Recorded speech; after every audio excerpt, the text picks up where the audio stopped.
Welcome to EconTalk, part of the Library of Economics and Liberty. I'm your host, Russ Roberts of Stanford University's Hoover Institution. Our website is econtalk.org, where you can subscribe, comment on this podcast, and find links and other information related to today's conversation. You'll also find our archives where you can listen to every episode we've ever done going back to 2006. Our email address is mail@econtalk.org. We'd love to hear from you. Today is December 20th, 2019, and my guest is philosopher and author Peter Singer, the Ira W. DeCamp Professor of Bioethics at the University Center for Human Values at Princeton University, and the Laureate Professor at the University of Melbourne in the School of Historical and Philosophical Studies. His most recent book, and the subject of today's conversation, is the 10th-year anniversary edition of his book, The Life You Can Save, How to Do Your Part to End World Poverty. Peter, welcome to EconTalk. Thank you. It's good to be with you. So your book centers around our obligations to help people not just near us, but far from us, and to help them in dramatic ways and to provoke thinking about that and to motivate the morality of those decisions. You give the example of a person on the way to work wearing a nice suit, maybe expensive shoes, and comes across a child. So describe that example and what we learn from it. Right. Yes. So as you say, you're wearing some expensive clothing to go to somewhere special, walking across a park on the way, when you notice that a small child has fallen into the pond and is floundering around, apparently in danger of drowning.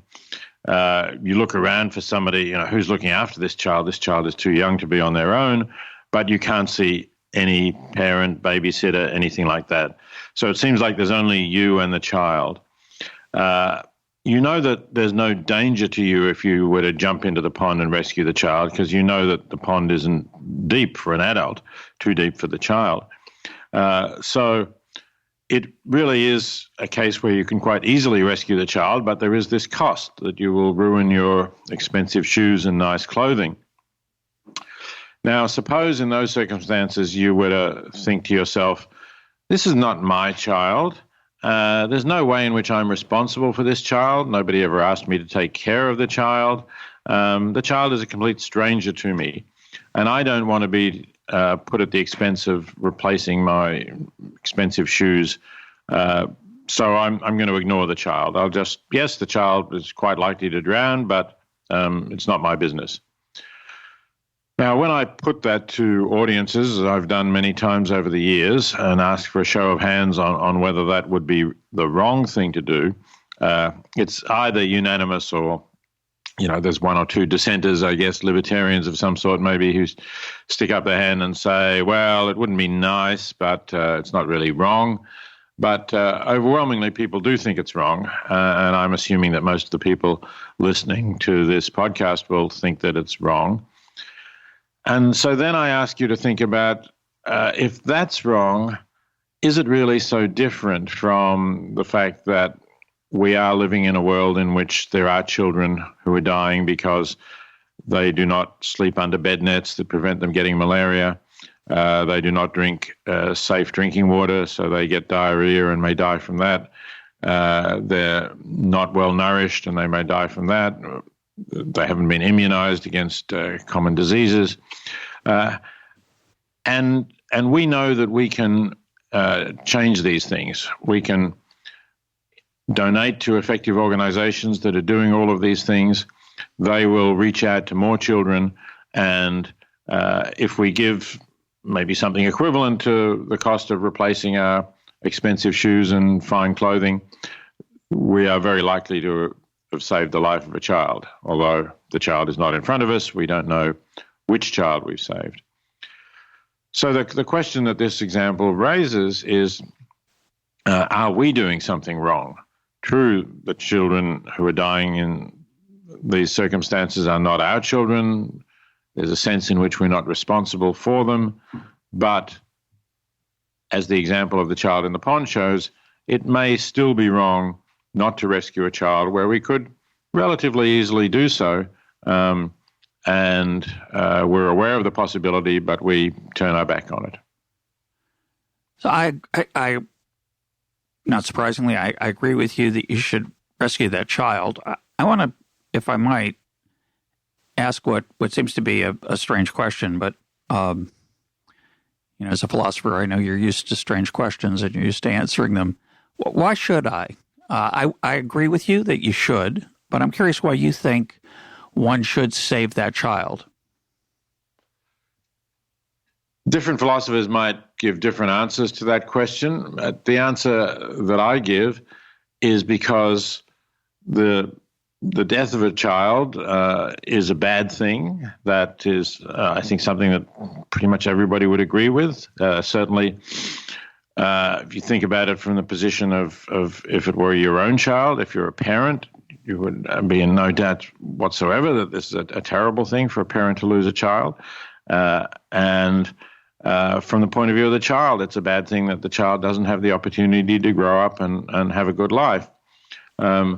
So if you can prevent something bad happening at small cost to yourself, then I think that it's wrong not to prevent it. And the cost to yourself here is small. It's not really important that we have those fine clothes and expensive shoes, or if that is important to you for some particular reason, then I'm sure there are other things that you spend money on that you would have to admit are not really important. So essentially the principle that I defend is if you can prevent something really bad happening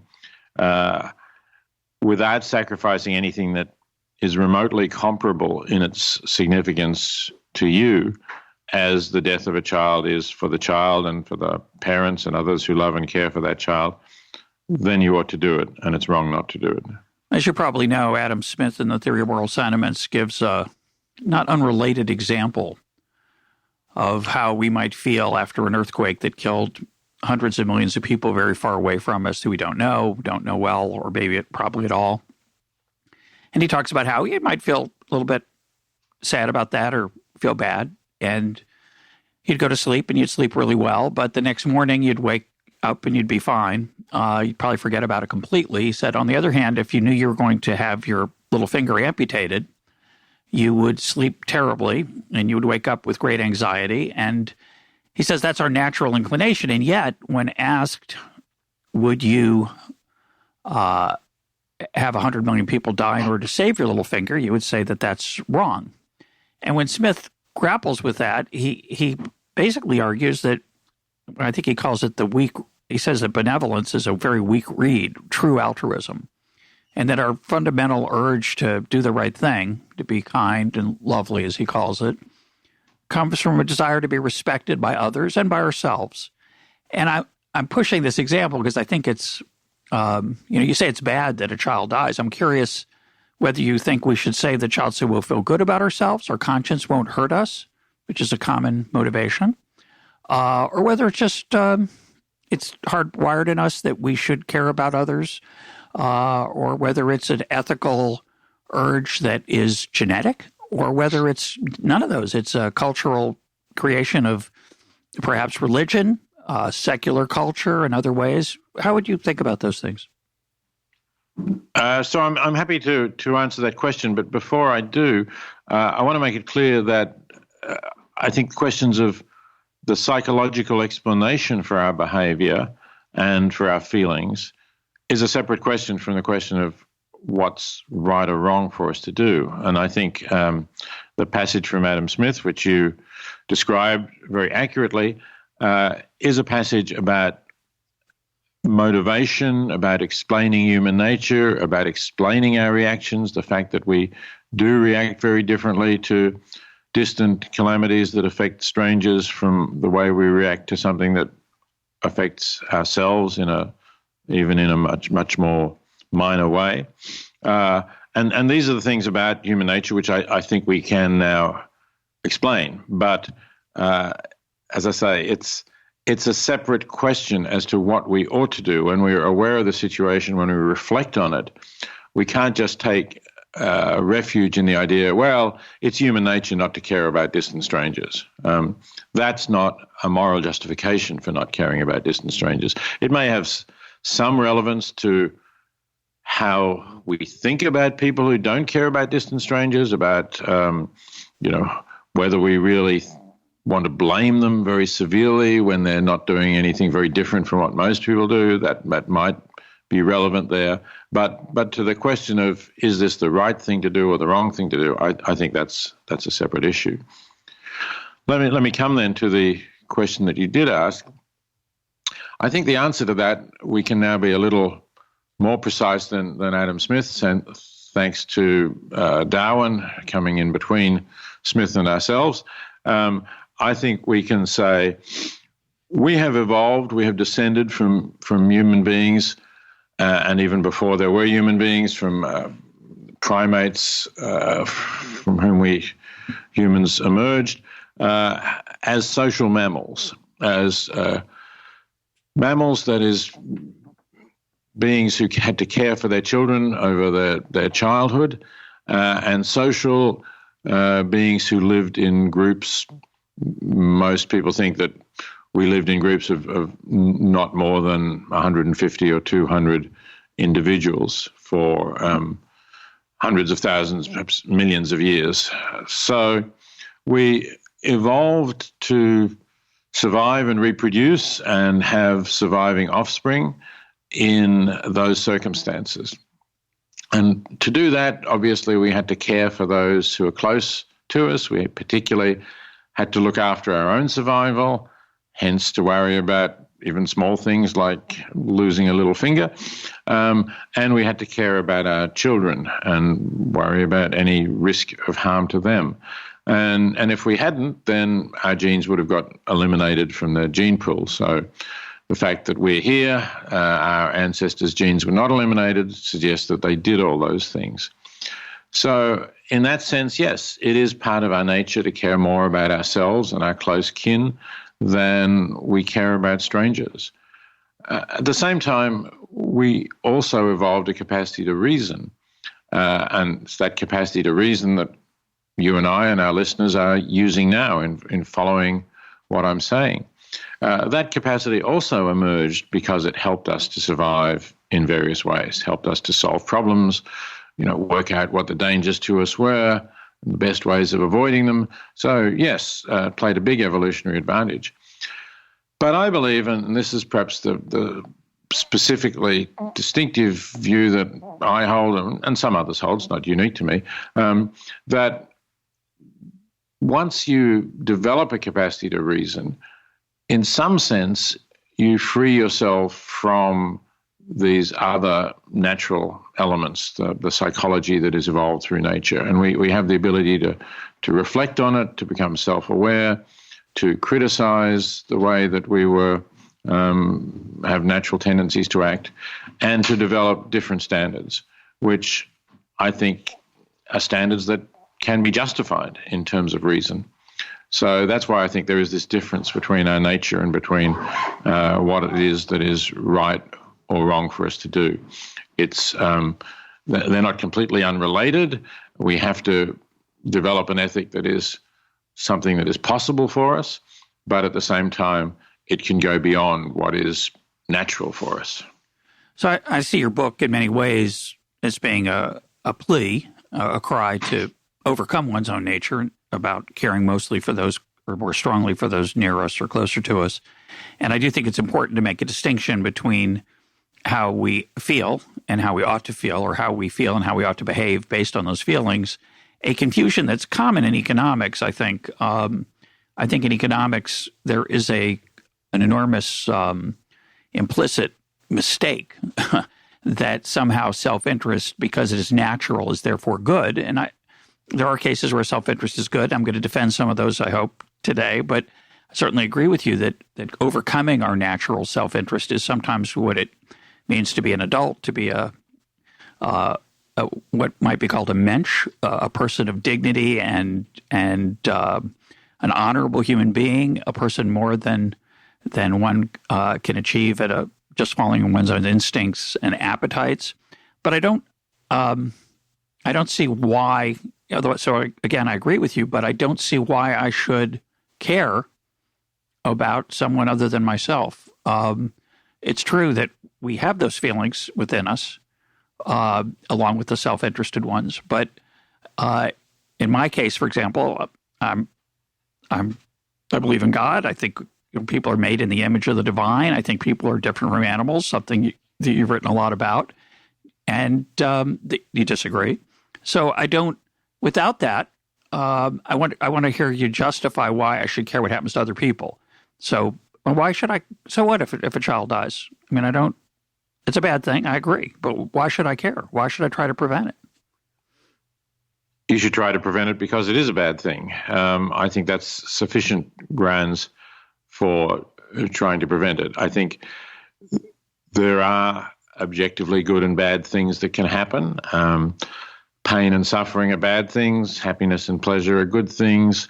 Dying without experiencing the good things that you could is a bad thing. The grief of the parents or others who love the child are bad things.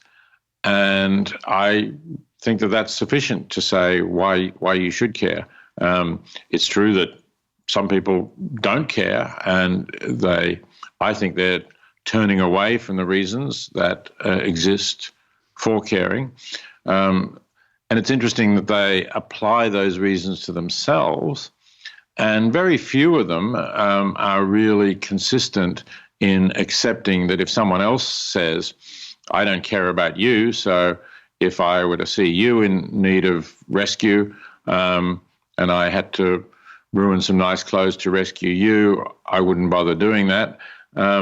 Most people resent that or feel that there's something wrong with that. I'm not saying that it's impossible for somebody to be totally tough-minded and say, yeah, sure, that would be perfectly fine. I couldn't say that you'd be doing anything wrong, or I wouldn't blame you for not caring about me and not reaching out a hand to help pull me out of the pond that I'm drowning in. Most people would not do that, though, and I think that suggests that they're being inconsistent when they consider their own case and when they consider the case of others. And essentially, they're just falling back on this evolved nature that I talked about, which I don't think justifies, even if it explains. Well, I think it'd be repugnant, certainly if you didn't want to save me. And certainly if I'd saved you the day before, we could argue that would be even worse if you refused to save me. And there's certainly I believe very strongly in the categorical imperative that things that, if everyone followed them, would make the world a better place, or things we ought to do, even when they impose a cost on us. But I'm pushing a little bit just to see how utilitarian you are and how you might deal with trade-offs, right? If I'm on my way to work, and it's a silly example, but of course all of these are silly in some dimension. They're all abstracted from the details of real life. I'm on my way to work. If I keep going to work, I'm going to become a very successful person. I'm going to make millions of dollars, and I'm going to give a huge chunk of that away. But if I save the child, I'm not going to get into the certain school. I'm not going to learn this trade. I might not get this promotion. Are there any trade-offs here at all? Yes, there are trade-offs. I mean, in the real world, of course, you're not going to really know that. It's extremely unlikely. You can with certainty save the person in the pond in front of you. It may affect your career, but you don't really know it. So in the real world, I think you ought to save the person in front of you. But if somehow, some prophet who's proven totally reliable tells you that if you save this person, you won't have this successful career, you won't be able to donate these millions to effective charities, that means that not just one, but thousands of people will die because they didn't get the kind of assistance that you would have provided for them, then I would say you would be right to let the person in the pond drown. Would be hard to do, would be emotionally very difficult because this person is right in front of you. We might even say, I wouldn't really like to be your friend if you're able to just do that. But I do think it would be the right thing to do.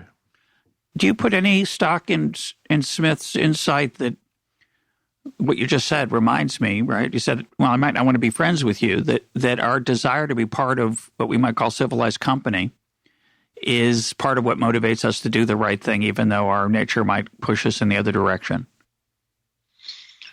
I'm sure for some people, our desire to be part of civilized company is a strong motive for doing the right thing. The problem with that is, of course, that it's conservative because if the civilized company thinks that it's fine not to give anything to effective charities, or to take, our society thinks that if come Christmas or come the end of the financial year, you send them $100 to some organization, then you fulfilled your duty, then you can still be part of this civilized company if that's all you do. And there are other things that I think we do that are wrong too, including the way we treat animals, and the fact that we dine on products from animals from factory farms who have had miserable lives. That doesn't stop you being part of civilized company, but I think it's seriously wrong. So I don't think that's a sufficient motive. I think we have to be more critical about what civilized company accepts, what kinds of standards it tolerates. And that's why it's not the ultimate standard of judgment here. Okay, so let's move on to the next part of the what we might call the moral equation of we should help a drowning child, so therefore we should, in your case, the example you gave, give money to charities that help children at risk around the world. And I'm a big fan of that, actually. And I should mention that your work was the stimulus for the effective altruism movement, I think in large part, and that we had William McCaskill on the program Will McCaskill talking about that a few years back. We'll put a link up to that episode. And I should tell listeners that your book, The Life You Could Save, if you go to thelifeyoucansave.org, you can download the book simply by signing up for their mailing list, which is an organization stimulated by the book as well. So I'm very positive in general about the idea that we shouldn't just care about looking good when we give money. We should actually do good. And I think the effective altruism movement is important in that, for that encouragement that the impact is what matters, not the signal, not the gesture, but the actual impact. So it's not enough to give money away. You should give money away that is effective. And so let's turn to that question. How effective do you think we can be with our money? And in particular, you seem to believe pretty strongly in the book, you make the case, that we can end world poverty if we were just more generous. I want to defend that. Okay, so let me qualify that slightly. I think that we can end large-scale world poverty if we're generous. I'm not saying that we can end world poverty everywhere. From time to time, there are countries where the environment is too difficult to work in, where there's a civil war going on, or where the institutional structure of the government is so poor that it's difficult for non-profit organizations to operate. So there are going to be exceptions in that sense. But we have dramatically reduced extreme poverty in the world just over the 10 years between the first edition of The Life You Can Save and the new edition that's just released now. In the first edition, I quoted World Bank figures that were current at the time the book went to press, that there are 1.4 billion people living in extreme poverty, that is, not having enough income to reliably meet their basic needs and the needs of their dependents. In the new edition, the figure I quote, again, the latest figure from the World Bank at the time the book went to press, is 736 million. So it's almost been cut in half in 10 or 11 years. So that's pretty impressive progress. And I think we can keep making that kind of progress and bringing it down. The Sustainable Development Goals call for an end to poverty by 2030. I think that's optimistic. But, sometime maybe over a somewhat longer time frame. I think the methods that we're using to help people get out of poverty, partly through some of the aid projects, but also, of course, through economic development, through better terms of trade for developing countries. If we continue along those lines, I think we will reduce extreme poverty to manageable numbers. And in terms of being generous, in the book, I have a kind of a giving table, something like a tax table where you have progressive income taxes where the percentage that you pay rises with your income. I have something like that for suggested giving, starting with just 1% for moderate income levels, rising to a third, 33%, for people who are earning millions every year.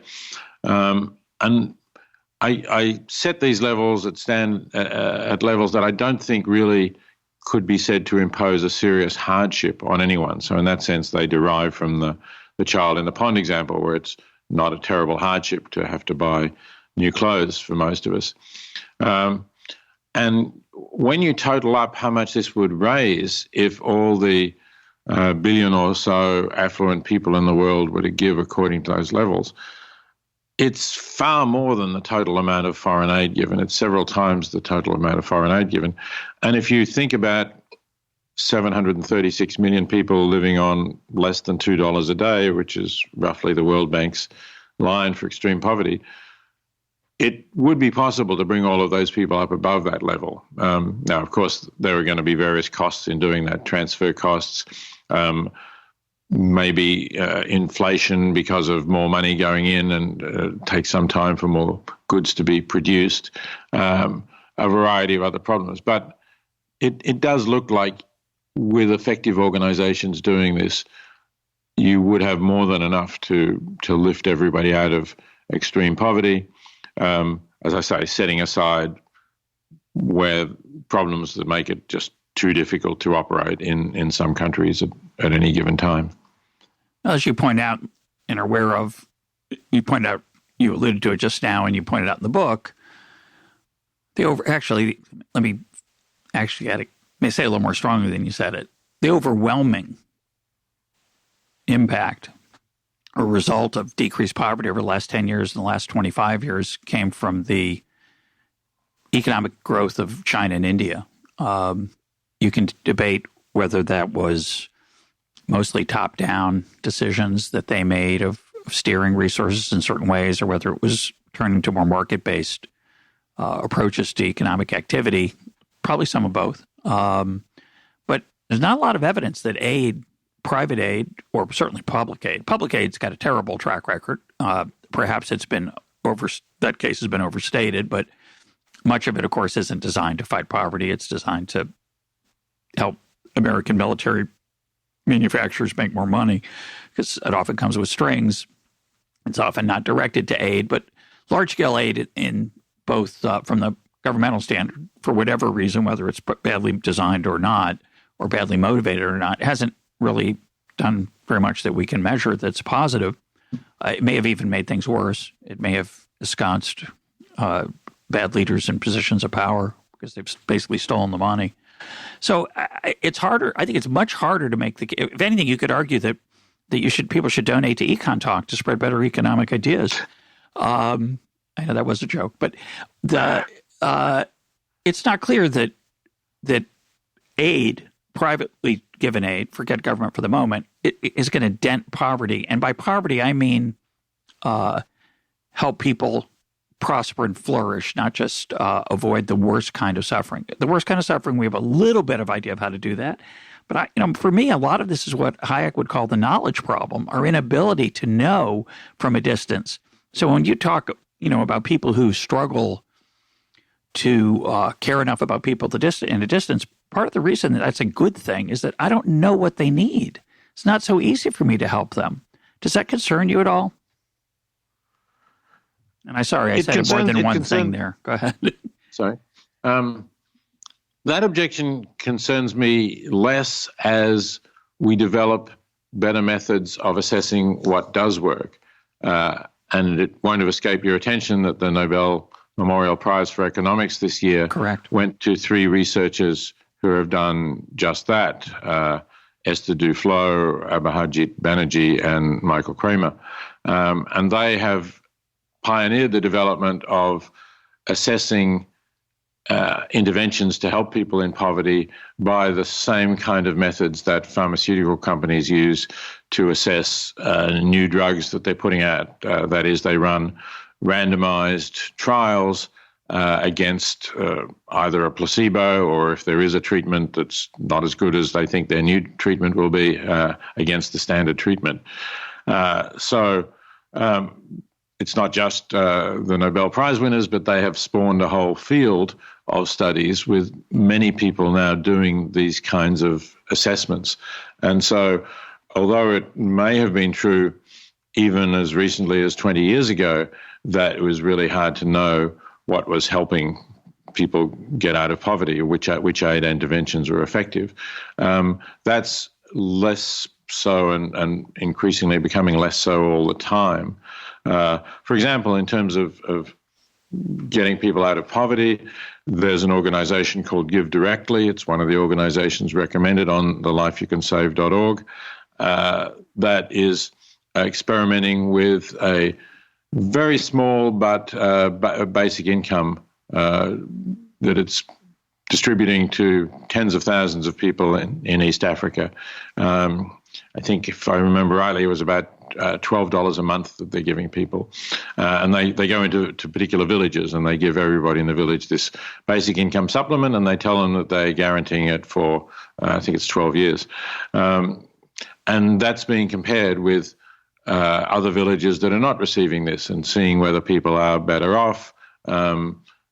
Also, of course, testing hypotheses like, well, if you give people money, they'll just stop working and they won't be any better off, or they'll spend it on alcohol or gambling or prostitution. So it's testing these theories, and the preliminary results look as if it is positive, as if this is making people significantly better off, and not just in the short term, but really to see the long-term effects. Of course, it will take some years.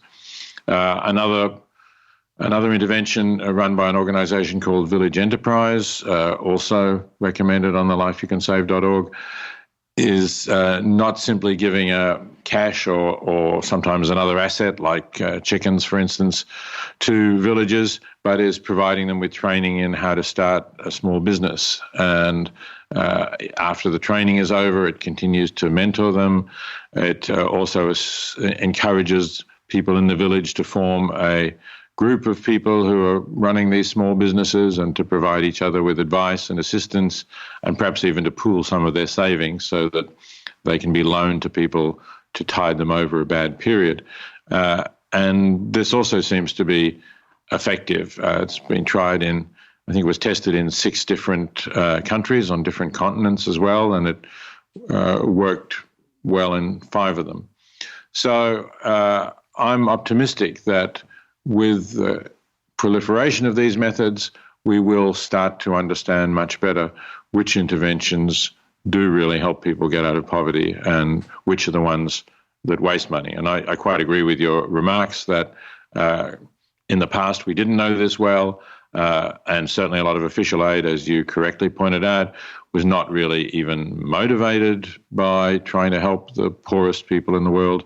But that's improving too. At least some countries, Norway, United Kingdom, some other European countries, are putting much more thought into their aid programs and into what will really do the most to help people in poverty. I encourage listeners to go back and listen to the episode we did with Chris Blattman, where we discussed some of these issues about giving money directly as opposed to other attempts to change infrastructure or other ways to help growth or help people escape poverty. But I'm less excited about the application of the techniques of the pharmaceutical industry to economics. I think it's a great example. The initial enthusiasm, for example, about deworming, helping children avoid parasites that would then ideally let them perform better as students in school and then as adults.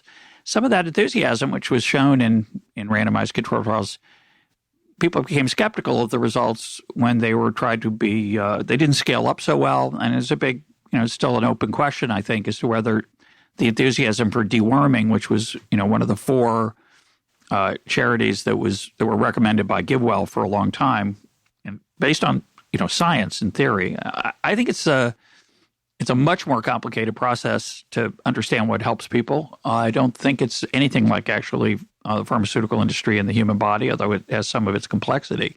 So I'm less sanguine than you are, and I think then the movement of effective altruism is that we can understand what will scale and what will work well.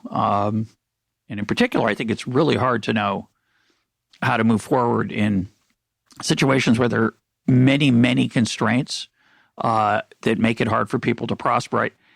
I want to quote an obvious, I wish I remember who told me this, but one of my listeners put a variation on a very old saying: give a person a fish they eat for a day, teach them to fish they eat for a lifetime. That's the standard idea, that it's better, rather than just giving people sustenance, it's better to help them become self-sustaining on their own. But the deeper insight, I think, came from this listener who said, give them access to a fish market and they can prosper in all kinds of ways. And I think that challenge of how to give people access to that market, the ability to cooperate with others through exchange that we would call an economy, is the hard problem. We haven't mastered that at all. I think we can relieve suffering, but relieving suffering isn't the only thing I care about. I also care about what I would call flourishing. That people should have the chance to use their skills in ways that are exhilarating and meaningful, and they provide dignity. And some of the challenges I think we face as rich Westerners is that we don't know very much about those things. We don't even know how to sustain the markets that sustain our standard of living, to imply that we can solve that problem in different cultures and settings seems to me a bit of hubris. Yeah, just on the fish saying, there's another variation on that as well. You gave the economic one about the fish market. The more political one is enable them to keep the foreign trawlers from fishing out the areas off the coast where they're living. Yeah, that's awesome. And then they might still be able to fish. So there are dumping their cheap cotton from their subsidized American cotton market and preventing them from making a living as cotton farmers. Yeah. Exactly, as the United States does subsidize cotton. Yeah. So there are these complicated problems. I totally agree. It's not simple. It's more, in that sense, you're right. It's more complicated than the pharmaceutical testing. Although, as people have pointed out, even that may be more complicated, because if you test pharmaceuticals on white males, for example, as used to be done, you may get different results on females or people of a different different genetic background. Yep. So I still think that these are things that we can learn more about. The deworming example, by the way, is still an ongoing controversy. Yep. There's certainly some doubt being cast about the initial claims, but that debate is by no means over, and I guess at one time there will be sufficient studies done to provide some consensus on whether deworming does produce the great results at very low cost that the early studies showed, or that it doesn't. But I think that we need to keep going down this path of finding out what saves lives, what enables people to learn better, what enables them to essentially enjoy their lives and have rich, fulfilling lives. And that goes to your other point about, you said you're interested not just in relieving suffering, but in people having flourishing lives. And I quite agree with that. But I do think that where people are suffering, or, for example, where their children are stunted by malnutrition, then it's very hard for them to actually have flourishing lives. So we need to get over that sort of baseline, and then maybe we can start thinking more about what makes people happy. And again, there is research going on that. Richard Layard, Lord Layard, an economist, has been writing about that and has an organization, I think it's called Action for Happiness, if I remember rightly, that's trying to develop a better knowledge base about what makes people happy and flourishing. So I think that we can work in that direction too, and we'll learn more in coming decades about that as well. Yeah, I disagree with that, but that's, I'd rather go down that direct. I'll just mention that I just don't think these things are all amenable to scientific technique or to analytical technique or to measurement. In fact, I think they give an illusion that we understand them when in fact we don't. I also that seems a little strange to me. That you're really saying there's areas of knowledge that we're never going to get to. That the scientific approach will never succeed in increasing our knowledge of what it is that enables people to flourish. I'm saying something even worse than that. Actually, I think. Really? Yeah, I'm saying that the attempt to squeeze those ambiguous, human, unquantifiable areas into the little box of analysis that the economist toolbox, for example, and I am an economist, but I think cramming those into the economist toolbox actually leads to a misunderstanding often of what leads to flourishing. I've talked recently on the program about parenting and whether one should have children or not. And I wrote on Twitter that surveying parents of whether they're happy or not is not a very good way of figuring out whether one should have children if you don't have them already. And that you might be better off reading, say, Jane Austen or Dickens or a recent essay, for example, by Paul Graham about what he has experienced when he went from not having children to having children.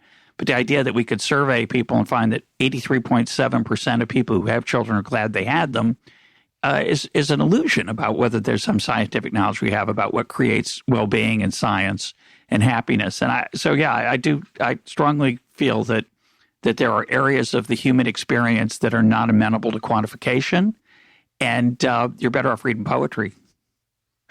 Okay. Well, I don't know quite what you get out of that, actually. I mean, if you read Jane Austen, I guess it depends whether Elizabeth Bennet is your daughter or one of the who's the one who ran off with Wickham? I forget her name. I can't remember, but yeah. Well, I just think that there's a lot of the economist examples of trying to. Richard Layard's a good example of it, and others in the happiness area. Sure, economists have found some data on it, so they'll do some statistical analysis, and on a scale of 1 to 5, we'll go from a 3.4 as a nation to a 3.6. That I think that's absurd. I think that's the worst kind of science. I think it's bad science. I'm all for data and numbers when they're relevant, but trying to measure, say, flourishing is, first, it's just an enormously multidimensional thing. To squeeze it into an index is not, it's what we do. That's our job as economists. I mean, it's natural. It comes easily to us, and we're really good at it, but I don't think it's informative. In fact, I think it's uninformative. Okay, I think we're going to disagree there. Right. I agree that it's not complete. It doesn't provide us with everything we know, but I think it adds something to our knowledge. I think it's better than not having that information. Yeah, that's it. That's what's interesting. Is that's why I said it's worse. I think actually having the information gives us a feeling of certainty that's not justified, that we've somehow captured something by putting it into, say, numerical form. But I want to reference the recent episode with Dan Klein, where he talked about the use of honest income and the phrase of Adam Smith's, which I love, the becoming use of one's own. And what your book is about really is the becoming use of one's own. That many of us are blessed to have, lucky and mostly lucky to have enormous sums of money relative to the human past, and also to many people in the human current present. And it would be, if I may use an old word, it behooves us to use that wisely. I want to try to get at another piece of Smith, though, that I think you disagree with, which is this idea that we care more about the people close to us. Is there anything good about that? Smith was right. I think we do obviously have a sort of concentric circles of social interaction. Oh, obviously. I certainly agree. There's a fact that's the way we are. That's the way we are. But are there good things about that? Yes, there are good things about that, because I think there's good psychological evidence, if you admit this kind of evidence, that children are likely to grow up happier and more psychologically sound if they grow up in a loving family. The attempts to provide, institutions, sort of utopian attempts to provide group care for children don't seem to work that well. So part of growing up in a loving family is that you have parents who you feel care for you and therefore should truly care for you. And we don't have an alternative to that at the moment. So I think we should accept that to a degree, right? I think we take that too far in that parents feel not only that they need to love their children and care for them and meet their basic needs and provide them with educational opportunities, but also that come Christmas time, they need to lavish expensive gifts on them, make sure that they have all the latest electronic toys, whatever it might be. Instead, I think that it would be better if they brought them up to realize that we live in a world in which many children don't get enough to eat or aren't protected from diseases that our children are protected from, and that this is something that needs to be done about it, and that's the reason why you're not going to buy your children every expensive toy that they want, but teach your children to feel that it's good that we're doing something for people in the world who are less fortunate than we are. What are your feelings on immigration? Because I feel that much of the barriers to immigration, particularly to the United States, are, of course, you're an immigrant, and I don't know how much of a legal, I assume I have no idea what your citizenship status is. I know you were born in Australia and you've been in the United States. I'm glad you're here, if you wish to be. So I'm a big fan of much more immigration than we currently have. What are your thoughts on that, given that it seems to be a very powerful way to help people get out of poverty? Immigration is a powerful way to get people out of poverty, but here I'm going to go back to the human nature points that you've been insisting on in other areas. Regrettably, I think there is a xenophobic element to our nature as well. And again, this comes from the fact that we have, for all of these aeons of existence, lived in small societies where we could immediately know who was a member of our society. It was a face-to-face group. We recognized everyone who was a member of our society. And, just across the mountain range or over the river, there were other people who were not part of our group, and we wanted to keep them out of our territory because our survival depended on maintaining our territory for hunting and gathering that they would have been a threat to. And that streak, I think, still exists. We haven't got over it. Again, I say regrettably. I don't draw moral conclusions from this. It would be better if we were different. But given that we're not different, I think any democracy that attempts to open its borders to immigrants on a large scale is going to get a backlash from the electorate. So although politically I'm very much on the side of those parties that are critical of having highly restrictive borders, I'm also aware of the fact that a lot of the elections that I think have gone disastrously in recent years, Trump's 2016 election in the United States, the Brexit vote, which looks like it's now about to be implemented and Britain will leave the European Union, the election of right-wing governments in Hungary, Poland, a number of other countries, and the development of right-wing movements in other European countries. I think all of these are very bad things, and they're not very bad things only because they're bad for would-be immigrants. They're terrible for the climate, which I think is a huge issue that none of these governments are willing to grapple with, and they're very bad on a whole range of other issues, including economic policies, trade policies, and social policies. So reluctantly, therefore, I don't join those who are calling for open borders because I just think that's a recipe for continuation of these far-right governments whose policies I think are disastrous. Yeah, I'm having my own mixed feelings about, not on the same grounds, I think your observations are relevant. But I recently saw the musical Come From Away. Have you seen that musical by chance? No, I haven't seen it. So it's an incredible story. It's the story of on 9/11, 2001, when the terrorist attacks hit New York and Washington. Numerous airplanes had to be diverted because U.S. airspace was closed. and 38 planes landed in Gander, Newfoundland, a town of 9,000 people, and suddenly they had 7,000 unexpected guests. And the musical, it's quite beautiful and really funny and inspiring. The musical's about how these people banded together to help these strangers.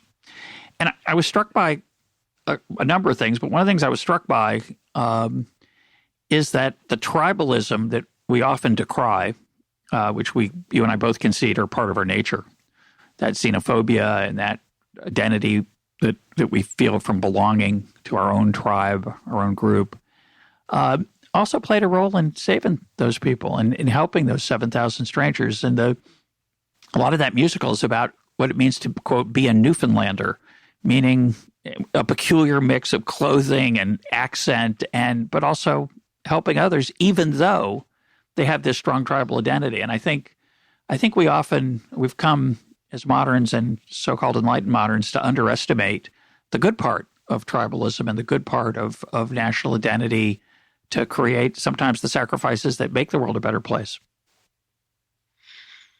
Yes, possibly. I mean, it's difficult to draw up a balance sheet of tribalism, I think, because depending on what you include as tribalism, you can also include all the racist ideologies and what they led to in the 30s and during the war.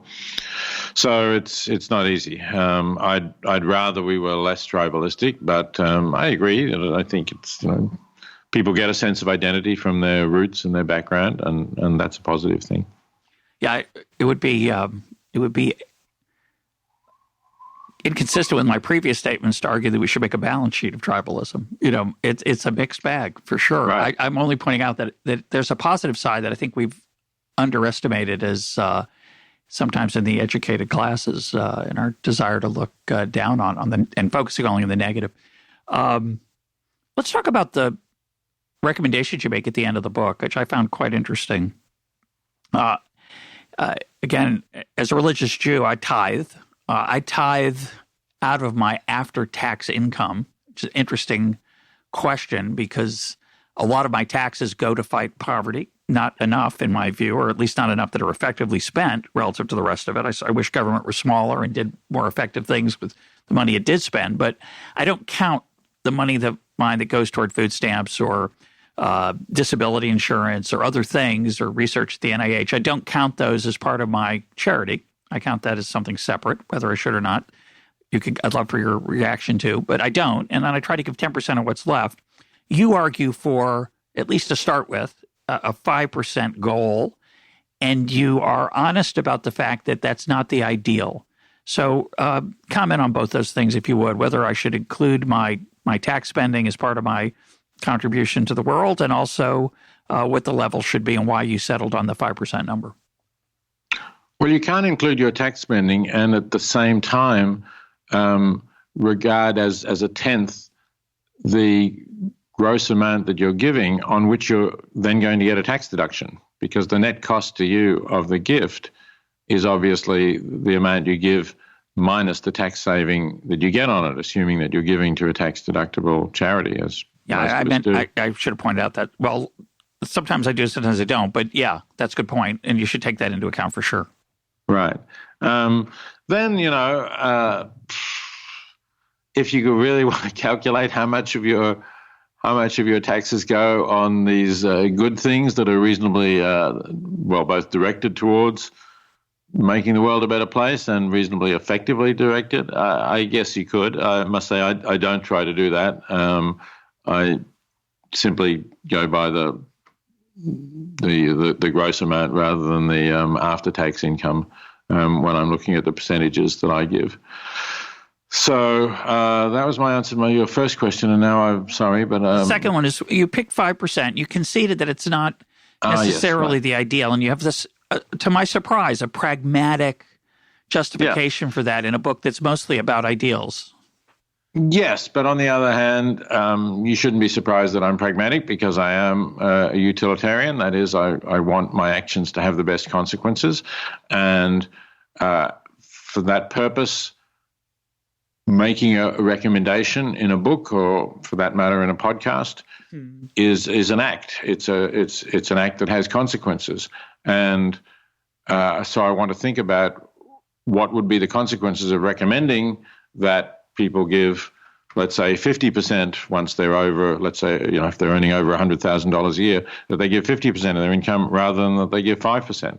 And after, thinking about this and talking to many people for many years, I've come to the conclusion that if you make the level too high, you turn most people off. So you might end up, let's say, in terms of the book, I might end up with 1,000 people deciding to give 50% if I'm lucky from the readers.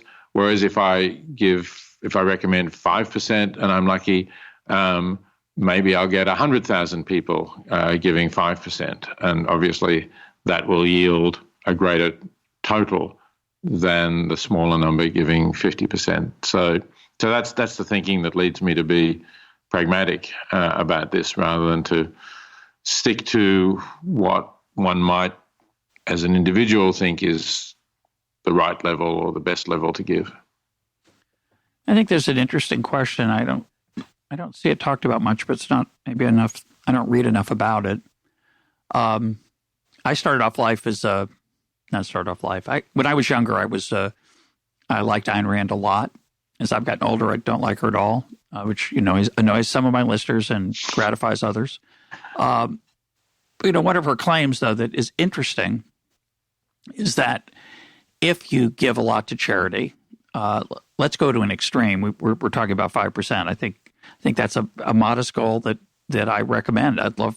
You can also, you can donate to EconTalk, or you can donate to the Hoover Institution, or to the economics department of your choice. I used to work at George Mason. I loved that department, and I think it's okay to give to local things that you know a lot about if you think they would make the world a better place. But I think it's an interesting question that when you think about giving a lot more, and I think this is an aspect of taxation that's also relevant, you're essentially working for others. In some sense, if I were giving, let's say, 50%, which you could certainly argue that if I gave 50% of my income, I still have a very nice standard of living, and I could even still have a fancy coffee now and then, which you sometimes in the book decry, or bottled water if I wanted.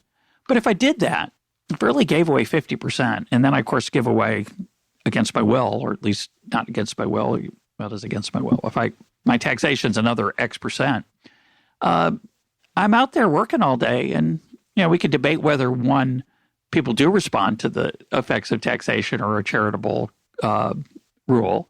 But after a while, maybe you could argue you should respond to it. I mean, it'd be a weird thing to be working most of your life to devoting your labor to others that you don't know. And that would be a strange and interesting world. It's very different from the one we live in, but it would be, very strange, and it would change things if the most productive people gave away, say, most of their income or a healthy chunk of it. Do you agree? I don't think we're that far from knowing what this world would be like. It's true that it's certainly not the case that most people do this, but there are people doing it. There are famous people doing it, like Bill Gates and Warren Buffett, and less well known, but through the effective altruism movement, there are people, including my ex-Princeton students, who have deliberately gone into the finance sector and Wall Street in order to earn more money, in order to be able to give more money, rather than follow their interest in other areas that, like going to graduate school and studying more philosophy, which would have been interesting to them, but maybe would not have had as big a positive effect on the world as they think they can have. So, I'm still in touch with one of these graduates. I wrote about him in a book called The Most Good You Can Do. His name is Matt Wager, who is with a commodity trading firm, has been for, it must be 7 or 8 years now. Each year gives away at least half of his income, and finds that a satisfying and rewarding thing to do. And I don't think that's so strange that people should do that. I mean, Matt uses this example. He says, imagine that one day you were passing a house that was on fire, and there was somebody crying at a window for help, and you you broke into the house at some risk to yourself and you pulled out, let's say, a mother and child or something like that, and you rescued them from the fire. Wouldn't you think that you'd done a fantastic thing? Wouldn't that make you feel proud of yourself that you'd saved a couple of people from a fire who would have died without you?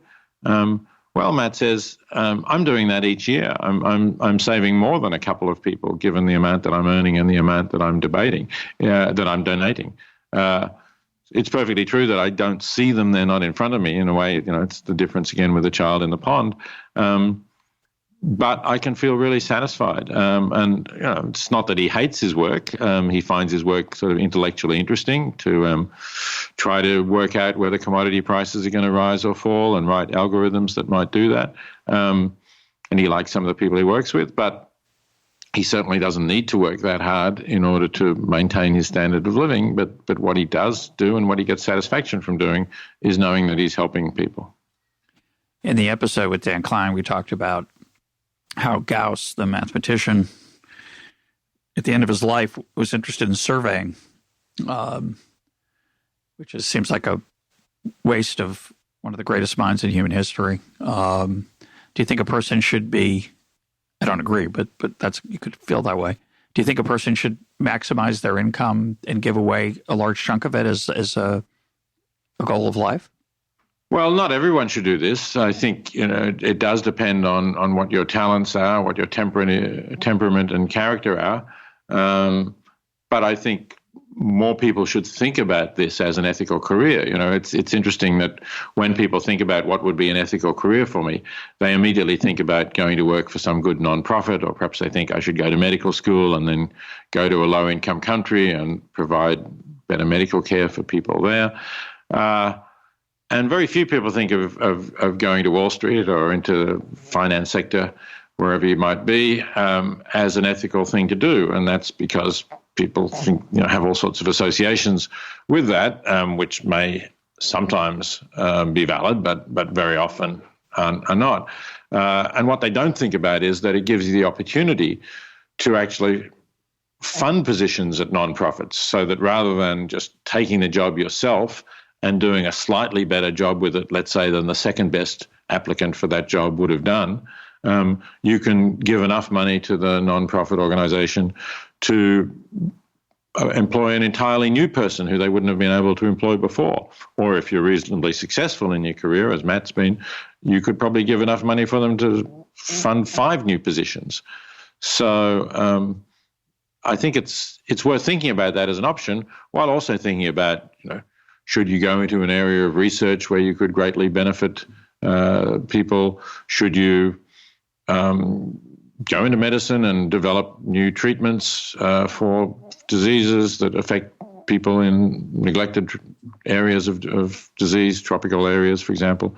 Or should you try to go into politics and improve the system so that we have better policies to run countries? And for that matter, should you go into the public service and try and develop better foreign aid policies so that the aid that we were talking about is used more effectively than it has been? There are a lot of different opportunities, and I don't want to suggest everybody should go into the idea of earning more to give more, but it is one possibility that may suit some people. I have to say that one of my sons was very interested in finance when he was in high school, and I discouraged him. I think he would have made a lot more money if he'd stayed in that path. I know he would have. But I think there's some danger there. I salute Matt for staying close to his ideals and his principles, but I think the currencies in those worlds are different. And what people honor and what people reward socially are different than in other areas. I have no problem with finance as a general career, but I just think you have to be careful about how you spend your time and who you hang out with. And I think it's a little bit would be challenging for some people to maintain principles in a world of certain types of rewards and punishments. So it's an interesting, I think a really interesting question about how you should balance those or trade off against them. And for my people listening in finance, again, I don't think it's inherently wrong. I don't think there's anything wrong with finance, but I think you have to be careful where you work there and what you do when you're in that field, because there are some things that are not so good for your soul, for your your well, principles. not so ethical, let's say. Yeah, no, I totally agree. And that's why I said that you need to have a certain kind of character, and you need to have the character that can resist the temptations that you get in that area. And Matt, in fact, was very public about his decision to go into finance and why he was doing it. And he put on his social media, I'm doing this not to live a luxurious, high-spending lifestyle, but to earn a lot and give away a lot. And if you see me starting to slip in that direction, I want you to call me out and tell me that I'm a hypocrite. Yeah, that's awesome. Holding yourself up to public scrutiny is a good idea in these circumstances. Way to help bind yourself to the mast. Right, exactly. My guest today has been Peter Singer. His book is The Life You Could Save. Peter, thanks for being part of EconTalk. Terrific, Russ. It's been really stimulating to me, too, to talk to you. And thanks for the opportunity to talk to your listeners as well.